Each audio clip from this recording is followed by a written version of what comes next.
Takano said, had this happy expression like she was visiting a toy store for the first time. I don't get it. This Mio Takano person has nerves of steel. Are these bizarre, grotesque objects that fascinating to her? I think so, yeah. I, for one, was not enjoying myself. I'll be frank. This was all too weird for me. Same, Keiichi. Still, there was something even more horrifying than all this. That would be none other than Takano-san herself. Takano-san holding the lantern, giving off such a thin beam of light, as if she suddenly turned it off. Then what would I do in the next moment when everything went totally dark? That's why I was scared.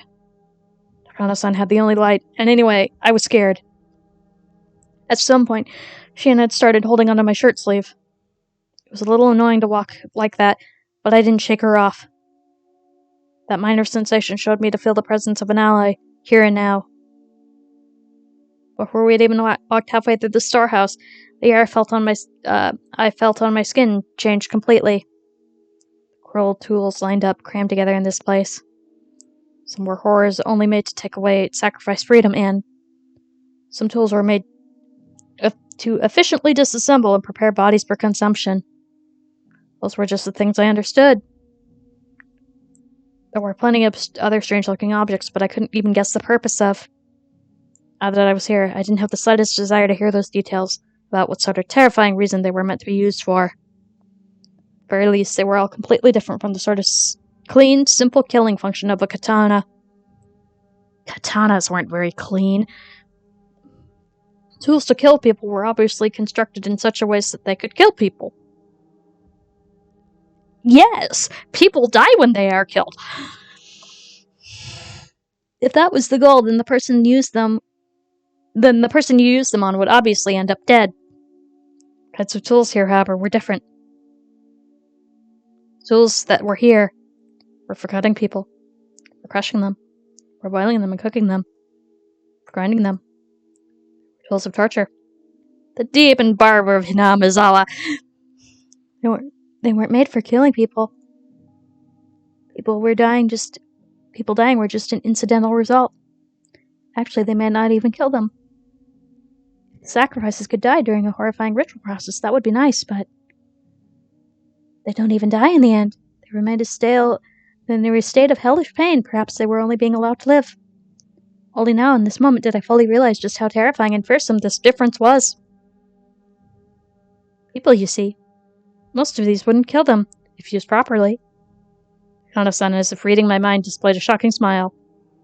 Burning at the stake, the famous method of execution of witches, which killed a person immediately, that was mostly in Europe. When the body suffers an extreme burns on the skin all over, the decomposition of the skin's chemical makeup produces a poison-like symptoms and causes immense shock to the victim. I suppose it's still very cruel compared to the guillotine.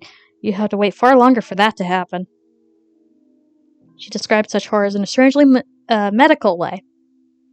She immediately answered the question I had. Kano-san is a nurse. There's a saying that nothing can scare a doctor. I guess it's true. Oh, and also, there was a method of execution in ancient Rome where they would grill a person. Yeah, iron bowl or copper bowl? Just like a barbecue. They would cover the person in wire netting and slowly cook them over a charcoal fire. I think the memories of when I went to a day camp with my father would come rushing back now of all time so vividly. That's what it's like. Apparently, they wouldn't die too easily for some reason. According to one source, that even if they roasted one side of a person to a crisp for an entire night, they would still be conscious and able to speak fluently. Girl, you have some weird hobbies. That's insane. You'd grill someone for the whole day and they'd still be conscious. It said that ancient Rome, famous for their executions, thought of plenty of ways to execute someone while having the victim stay alive as long as possible. Yeah, 'cause Rome was interesting like that. Among them, there was one method where they would open the gut, pull out the intestines like sausages, and put them on a wince and put them on the public display. Woof! Yeah. Yeah, just no. Shion was behind me, clinging to me. Not just because she was scared. She was protecting her stomach. You would think someone with their intestines pulled out would die instantly, right? No. Actually, as long as you do it tenderly and thoroughly, it's apparently possible to pull them out while the person is still conscious. I felt a sick feeling in my stomach. My organs were coiling up from Takano-san's stare. They're pulling on that, but the wind was rather exaggerated method. Woman!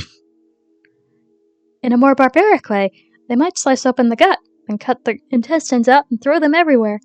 It's quite imaginable that they did dreadful things like that too, isn't it? Ma'am, stop sharing your hobbies with the minors. This is a bad time. However, those being put to death are conscious. It must be far more terrifying than painful. She spoke with pleasure as she had come here on a sightseeing trip. I heard she gulping multiple times in my ears.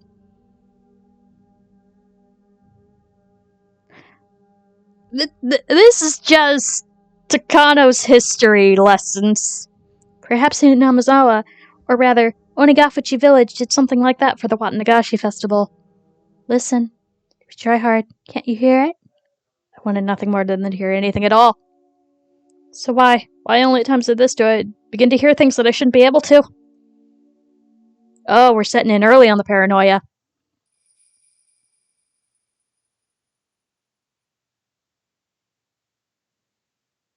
Kano-san, having realized she'd scared Shion and I enough to this point, smiled soothingly. Then she turned on her heels, raised the lantern, and began to walk away again. Kano-san left us here, would get even further away from the light. Shion and I, no matter how scared we were forced to follow Takano-san on her field trip through the ritual storehouse. Well, that was a time. I suppose we've seen a bit of everything. See? This place is interesting, isn't it?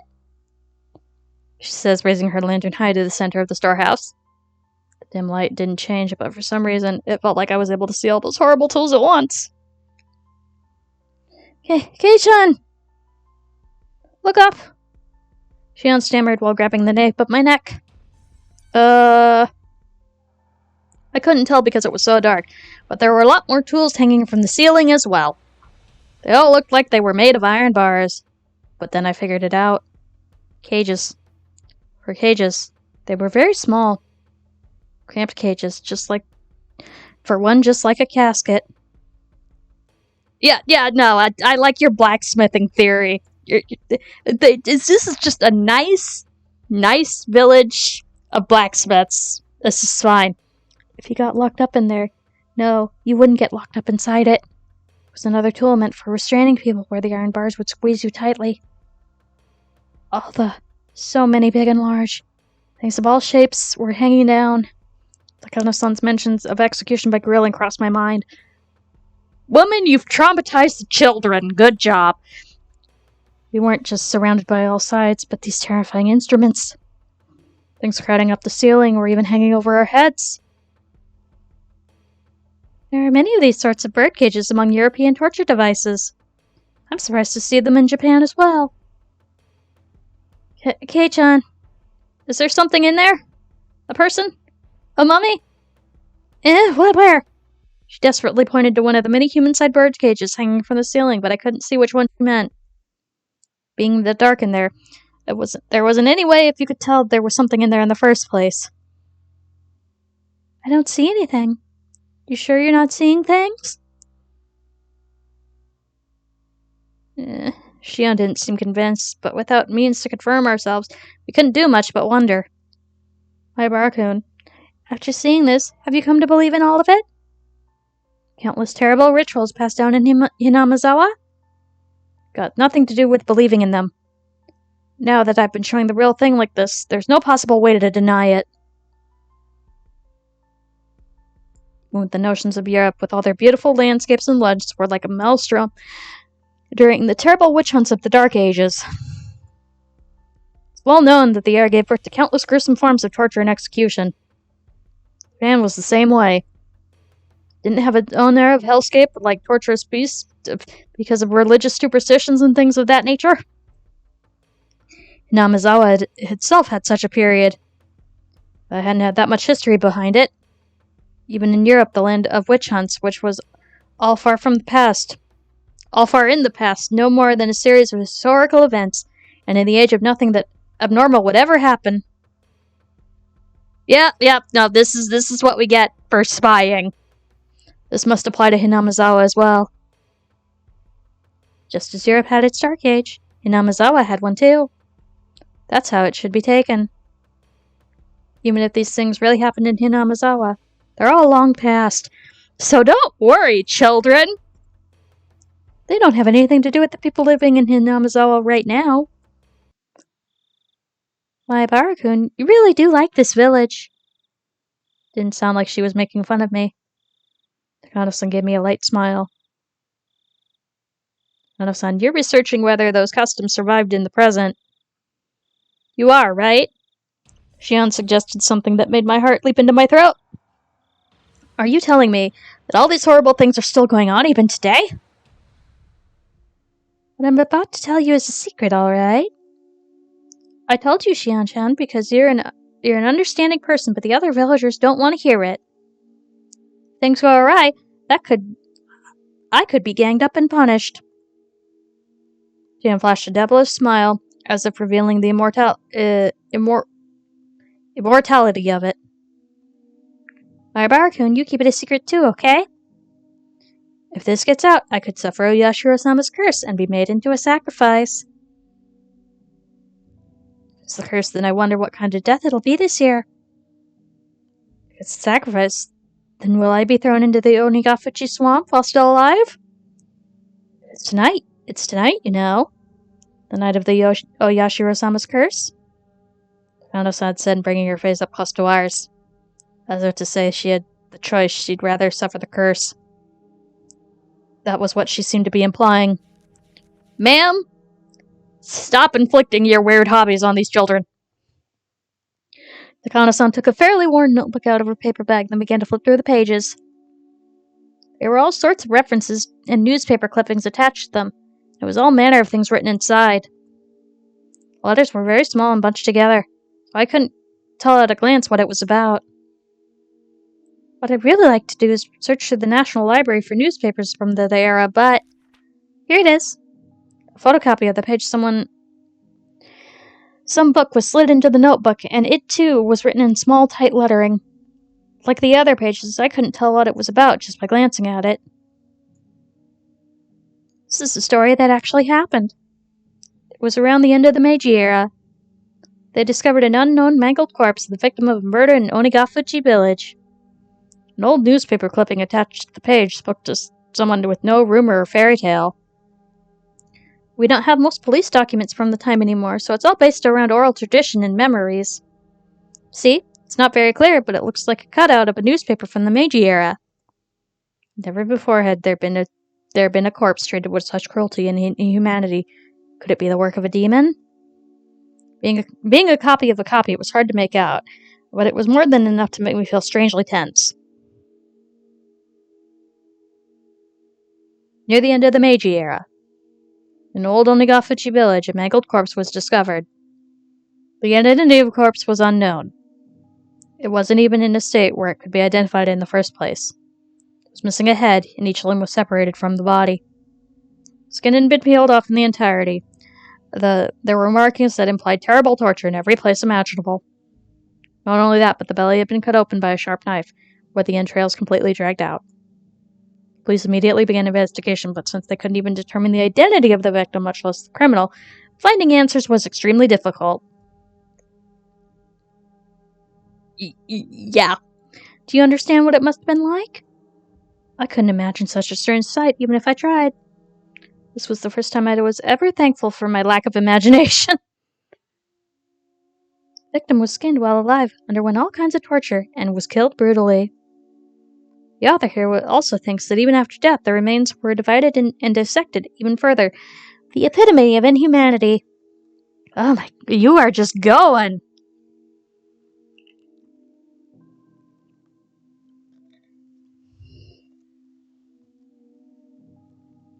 Ma'am, it's been 3 hours. Can you stop? I'm not of the opinion the entire process was performed while the person was alive, though. What do you think, Mayabara-kun? She spoke in a way that intended to make me imagine even more vicious things. As my brain was already far over capacity, however, there was no way I could imagine anything more brutal. Then when I broke my gaze from Takano-san's, those strangely shaped weird tools were all around us. I wonder if you could faithfully reproduce the mutilated corpses discovered at the end of the Meiji era with the tools found in this place. I want to deny it. I don't want to admit that something so terrible could have happened at all. Even so, they were so strange, so terrifying, these tools. As if they had seen through my attempt to escape from them, they did nothing but ridicule me silently. So, that creepy incident, what was it in the end? The author says that regarding Onigamachi Village's dreadful customs, they've survived into the recent post-Meiji days. Perhaps they lasted until around the beginning of the Showa period. Corpse, which at a glance had been brutally killed after a period of torture. In actuality, however, was the pitiful sacrifice remains of the man-eater's terrifying feast. You better end soon, I'm going cross-eyed. The corpse was just leftovers. So fantastic, so strange, that it didn't even feel real. This is an extension of the legends too? I am filling in words.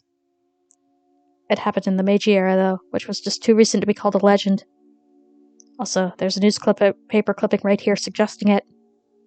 Okay, but even if it really happened, it was a long time ago, right? I mean, the Meiji era ended 100 years ago. That's all. Only 100 years ago. Besides, it kept happening even after the beginning of the Showa period. Like with the uproar around the post-war canned flesh incident. Oh, I apologize. That story was taboo, wasn't it? Found-san immediately stopped talking as if she worried about Shion. Shion briefly looked somewhat angry, but that expression disappeared. Huh? Takano-san, what did you just say? Canned flesh? Just then, there was a huge creaking noise. Everyone whipped around to look. It was Tomitake-san who had opened the door slightly. Ah ha ha ha. Did I startle you? Are we done now? Oh, Jiro-san, could you not resist seeing inside? This is a splendid treasure trove of torture devices. I'll pass on that. Ah ha ha. I'm bad with this sort of thing by nature. Kano-san held up her stomach and had to muffle her laughter as if she wanted to make a comment about his masculinity. You are not in the place to judge that, ma'am. Any case, the dance and the ceremony are over and everyone's going down to the stream. The festival will be over within minutes. Oh, that's no good. Mayabara-kun is just such a good listener that I couldn't help telling stories. I'd really rather you not mention me in a place like this. Jiro-san, could you wait out front? I want to take a few pictures. There are actually a lot of tools I'd like to bring home, but we obviously can't do that. Kano-san took the camera out of her paper bag and began to snap photographs. She looked like she was having fun, like she was on a scavenger hunt. Kichi-kun, are you leaving too? Run. I've seen enough. Shion, you're good too, right? Let's get out of here. I want some fresh air. I agree. Let's leave. I didn't feel a bit of hesitation at leaving Takano-san by herself in this darkness. When I thought about it, though, I realized that whatever kinds of evil spirits and ghosts lurk in the darkness, none of them could hold a candle to how scary she was. Even if a phantasm were to appear, she'd be overjoyed and flash her camera at it. Seemed like Shion stared my somewhat rude mental image. She'd be so good at Fatal Frame, though. We exchanged glances and smiled painfully. We left Takano-san there, bathed in her strobe of camera flashes, and decided to leave the ritual storehouse, where absolutely nothing will go wrong. Everyone at the festival seemed to have gone to the stream. Their voices were very distant.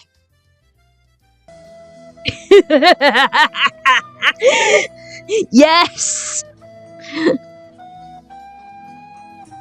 Yep.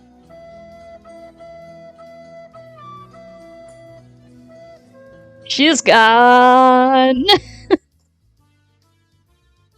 How is it? Interesting? Tomotage-san gave us a somewhat mischievous grin. You should have been able to tell by looking at how pale our faces were. I should have kept watch outside with you, Tomotage-san. Ah ha ha ha.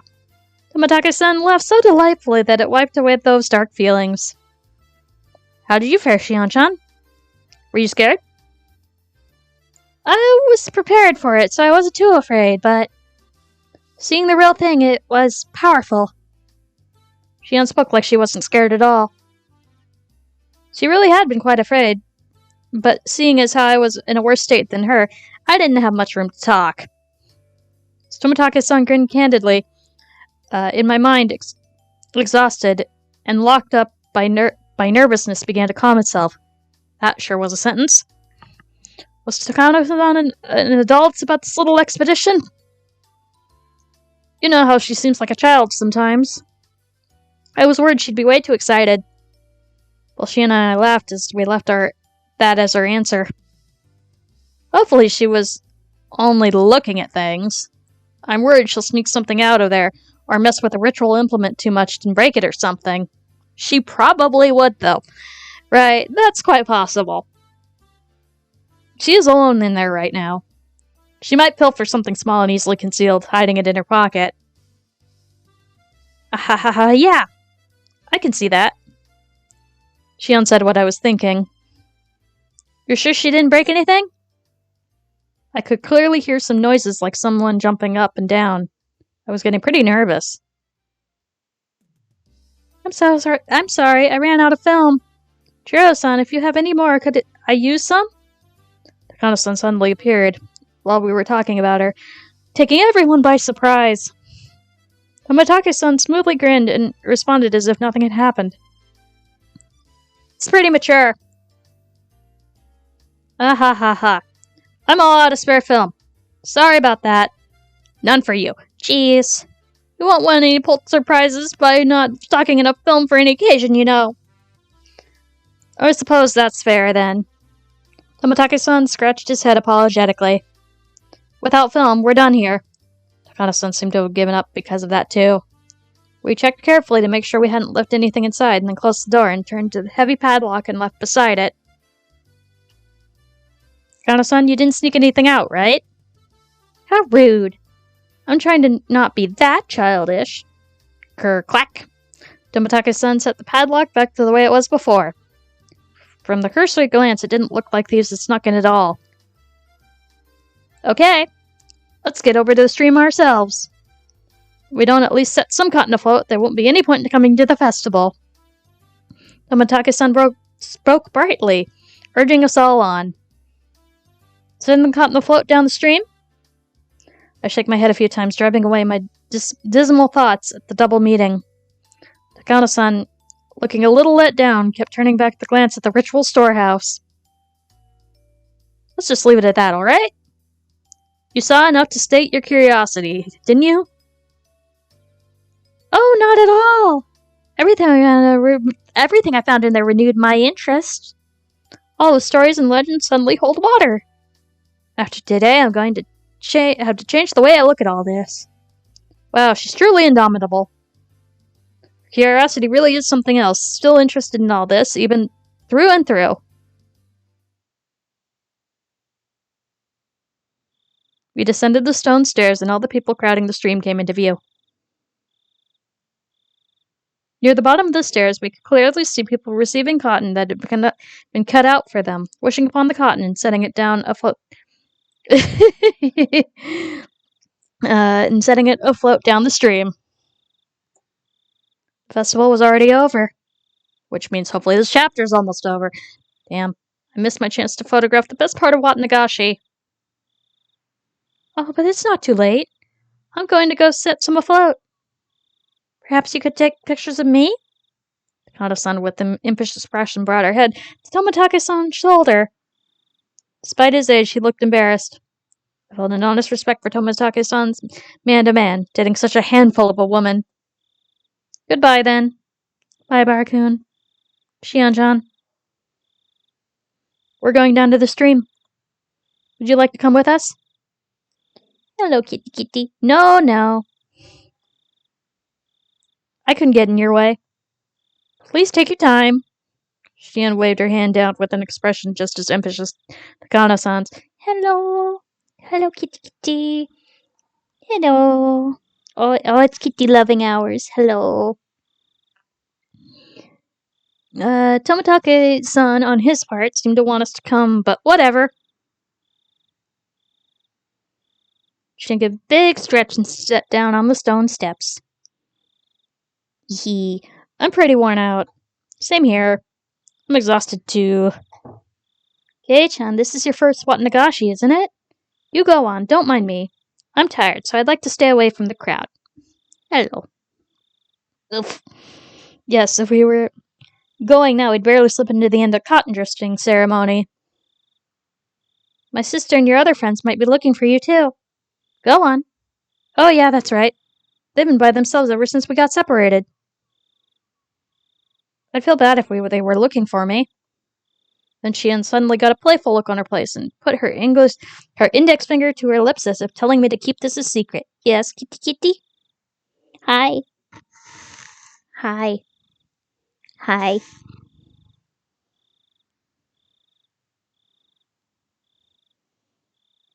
Yeah. My sister is the type to get really jealous. If she knew I was hogging it this whole time, she'd never let me hear the end of it. So keep tonight a secret, okay? Keep tonight a secret. Don't say things that are so embarrassing. Not only because of that either. Considering what we were doing tonight, we really do need to keep it a secret. Hi. Hi. Mwah. Oyashiro-sama's curse might happen tonight, and we're 4 of the would-be prime candidates. The loosening threads of tension became taut again. Shion, however, burst out laughing. Alright, I'm gonna get out of here before I run into my sister. I'm really tired, so I don't have the endurance to put up with her anyway. Hi. Yeah. Hi. Yes, hello. Yes, I love you too. We get along. Though, as she said that, her vague expression explained that there was a lot of oddities in in a relationship between twins. Hello. Hello.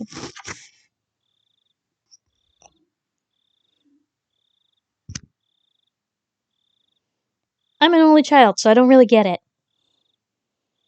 Make sure you get along with her, okay? Right, thank you kindly for your meddling. Hello. Speaking of meddling, I'm gonna go. You should hurry up if you want to make it, Kei-chan. Watanagashi really is about to end. Shion stood up and brushed the dust off her backside. After watching her do so, I returned my eyes to the final ceremony of the Watanagashi festival below me. Seriously, though, what was that sound anyway? hi. Hi, baby. Oh. Kitty. What a silly kitty. Hello. It was kind of unpleasant and creepy. Hello. You were just loving on the mic today. Huh? What sound? The sound. You know, the banging noise? It was really loud, wasn't it? Oh no!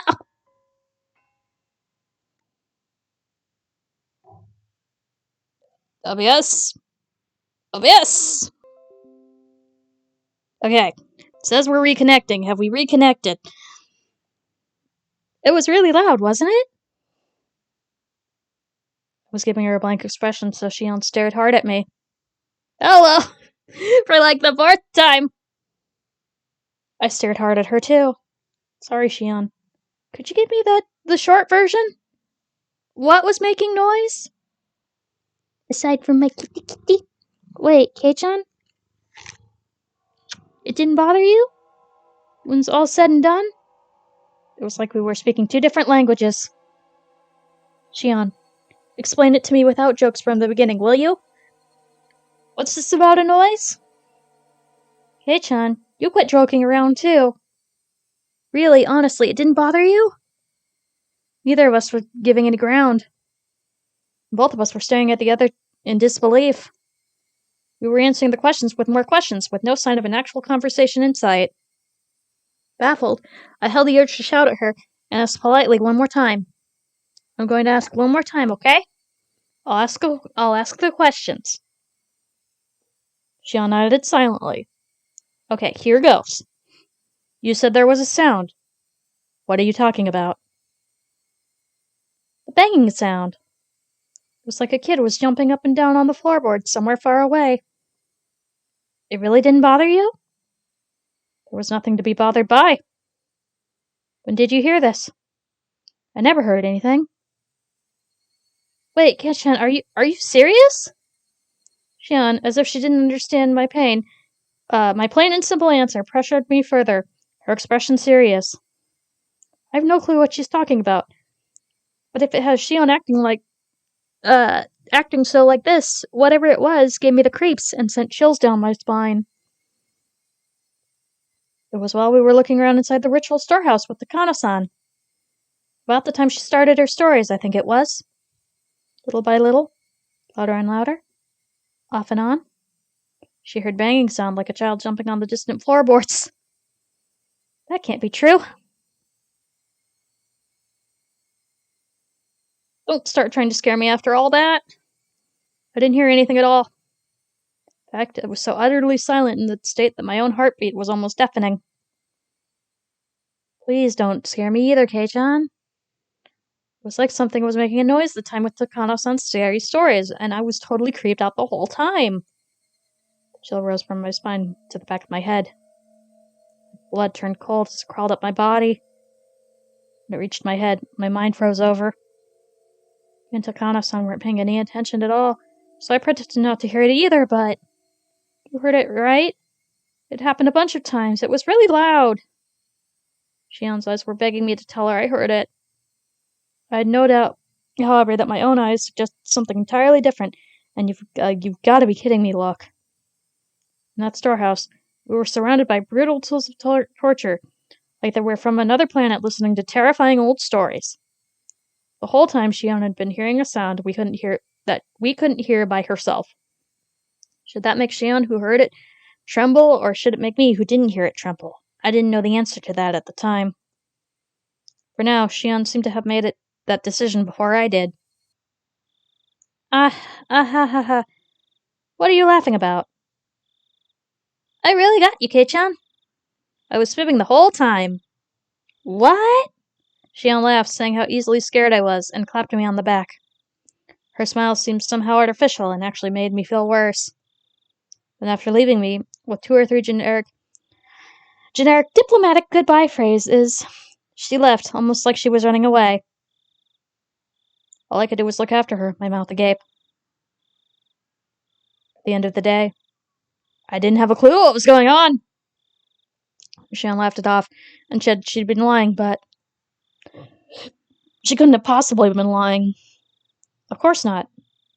And now that I think back, Tomitake-san said the same thing, didn't he? I could clearly hear some noises like someone jumping up and down. I was getting pretty nervous. Tomitake-san, the most neutral party present at the time, said he'd heard something. Then, that noise, it was real? The banging sounds. Sounds as though a child was jumping up and down on the floorboards and some kind of far away. Oyashiro-sama's curse, which happens every year, might happen again tonight. Most plausible victim candidates were Takano-san, Tomitake-san, Shion, and me. Bustling of people sounded further away than I would have liked, and the sounds of the insects sounded too close for comfort. I'm near so much human worth, and yet I can't ever go back there again. That was the ominous idea that sprouted in my mind. And all of a sudden, I was pounced on from behind, causing my heart to lurch. Keiichi, we found you! It was Rika-chan. When I turned around, Mion and Rena were there too. Mion sighed and said, "We finally found you! Now we just need to find Satoko." Everybody got split up this year. We should make sure that we have somewhere to meet up afterwards next year. How? You're right. It's a festival, so we should all be together. I listened to Mion's happy declaration with a little bit of guilt. Keiichi, did you root for me while I was dancing? Yeah. I saw it all. You did a great job all the way through. No mistakes either. Yeah, that's right, Rika-chan. That didn't count as a mistake. I tensed up as I realized I made a mistake of my own. Mion slapped a hand on my shoulder with a little roughly. Gross sweat broke out on my whole body. Did you do it too, Kei-chan? Did you get some cotton and send it down the stream? You haven't yet, right? But I could feel her saying, without the courage to tell any more lies, lifelessly, shook my head. Huh? You haven't, Keiichi-kun? You should go now, or it'll be over. It'll be over. Sorry. This is my first Watanagashi, so I don't really understand the rules and stuff. That's right. I'm sorry. Mion took my hand and we started to walk down the stone steps. Hey, Kei-chan? What? Did you see Shion? My heart skipped another beat. Maybe Mion could sense the surprise in my hand. No, well, I sort of think I saw her. You two look alike, so I thought it might have been you. You wouldn't have gotten that wrong. We're wearing different clothes! Oh, that's right. Mion's momentary silence was like a death grip upon me. I just can't do anything about that, Shion. Well, it's her we're talking about, so we can just leave her be. Mion's expression returned to her former usual smile, and we continued down the stone steps, her firmly pulling my hand.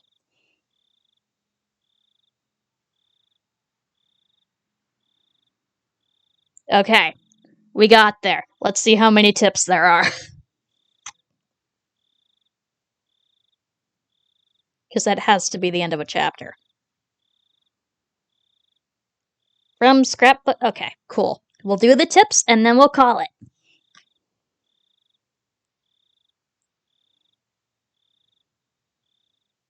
From the scrapbook. Okay, from the scrapbook 4 and 5.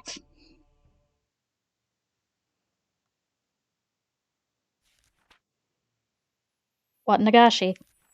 The rite of the Watanagashi is performed during a village festival every June, even now, but reading back to its origin turns up a seriously sanguine ceremony. Originally, Watanagashi would happen at fixed intervals after receiving Oyashiro-sama's trust, they chose a sacrifice.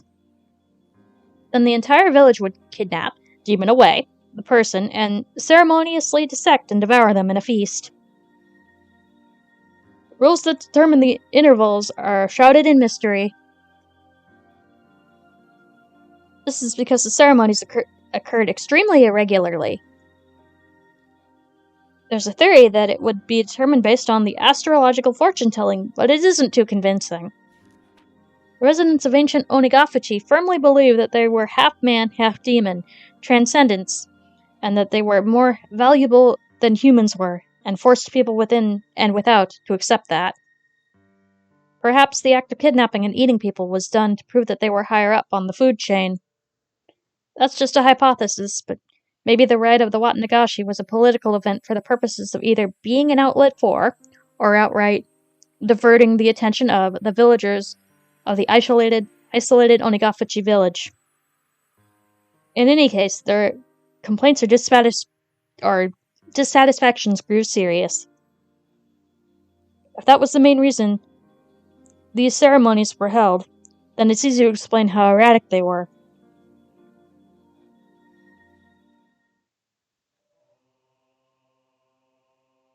Scrapbook 5. The alleged importance of the implements. I can't find anything that gives a concrete description of what the ritual implements were like. They were, however, real, and they definitely existed in a multitude of different kinds. One source states that the implements used in the Watanagashi rite alone numbered 200. The obvious question is, why they required such a myriad of them? The rite of Watanagashi was to kidnap people through the demoning away, dissect them, and eat them. I believe that the tools for dissection and restraining, but 200 of them is far too many. Generally, those tools evolve in such a way as to reach a solution for a certain problem. Once you reach the ultimate goal, that is, attained a certain level of efficiency, the tool's evolution normally stops there. Regardless, why would they have created so many different kinds? One of the cultural elements responsible for diversification over time is that of entertainment. Tools used for entertainment would evolve over time and branch out. Unlike normal tools, reaching the ultimate goal would be more of a dead end, and like searching for the next goal, they would split into many different subtypes. So then, perhaps it's not a stretch to suggest that these 200 plus implements had some entertainment value. It's just a hypothesis, of course, but maybe the human dissection process was viewed as a type of entertainment. You know, considering one of the early forms of entertainment throughout history was public executions, I can't say that this is a far-fetched fact. The three families of old would develop new implements to section tool after another, and each was varied, novel, attracted spectators to keep them from going bored. It was not unimaginable. All of them have to be enshrined within that storehouse. There isn't much longer until the night of the Watanagashi. Though its original intent has been lost, I will reveal the secrets of the traditional ceremony night within the ritual storehouse. I can't restrain my excitement. Watanagashi cannot come soon enough. Alright, after the festival.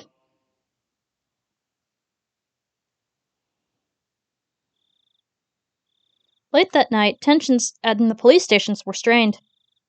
In the silence, many of the staff members' eyes shifted back and forth between the clock and their telephones, counting the seconds that stifled the atmosphere. Kumagaya-kun burst in with a young guy tailing behind him. Oishi-san, I've got an autopsy report. The court physician just got here. I'm ready to go, sir. I'll straight hate for Gifu. Kuma-chan, things have gotten a bit complicated. They appear to just be having a very difficult time determining who the victim is. Could they have been dismembered? Nope. Cooked to a nice light brown. Spoke in a sportive tone, but the meaning behind his words was heavy. The staff gave a collected sigh. All the way? Head to toe? Completely blackened, it seems. Probably smells terrible, too. What a shame it is to be Gifu-san. Cooked with no possessions. Then discarded outside the prefecture. At the worst, it would have taken a week before the body to be identified. The fact that they'd sniffed it out tonight was huge. Komiyama-kun and a few others are performing a thorough night raid on the dentist in Okonomiya. All we can do is hope the tooth match up.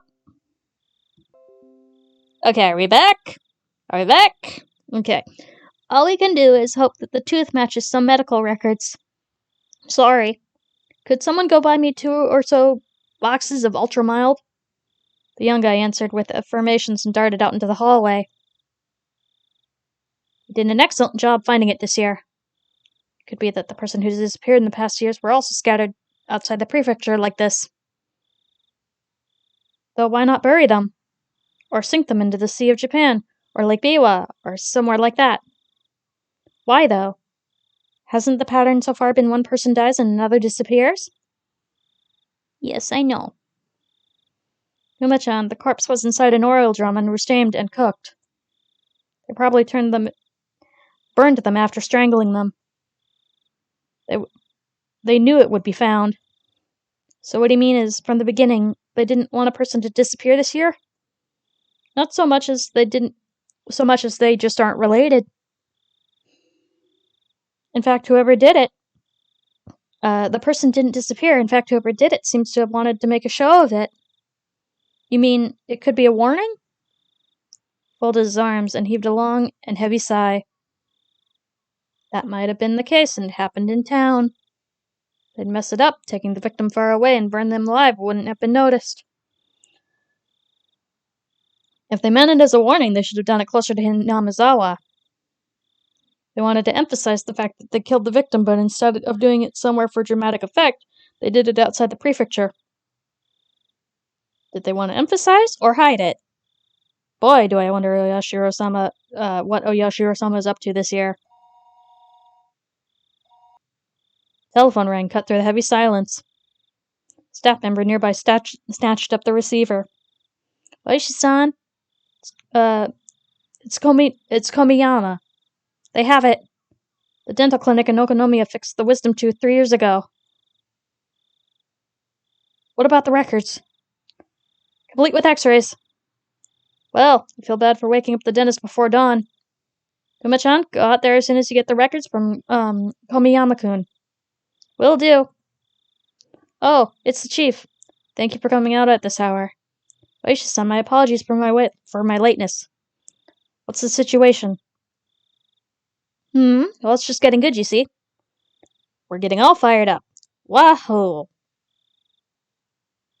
Alright. So we're gonna exit. Save. And our chapters. Oh, wow, yeah. I got through 2 chapters today. No wonder it felt like it was. No wonder it took a while. Okay, exit. Let's see who we're gonna read. Yep, I'm glad I changed my PNG for this because we got into Spooky Town. Alright, who is going right now?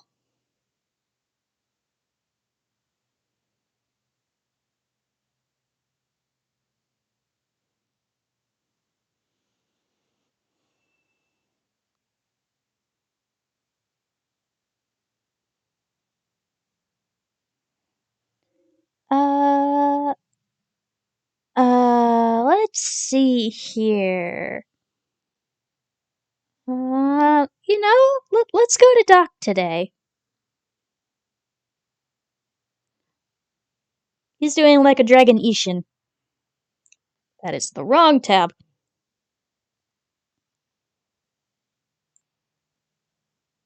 Thank you very much for coming. We're gonna call this Spooky Storytime Raid.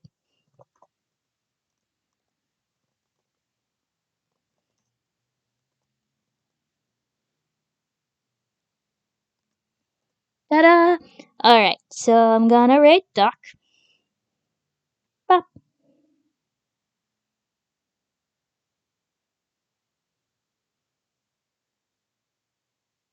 I appreciate all of you, and I hope you all have a wonderful evening. Alright, I'm gonna send you off now. Have fun!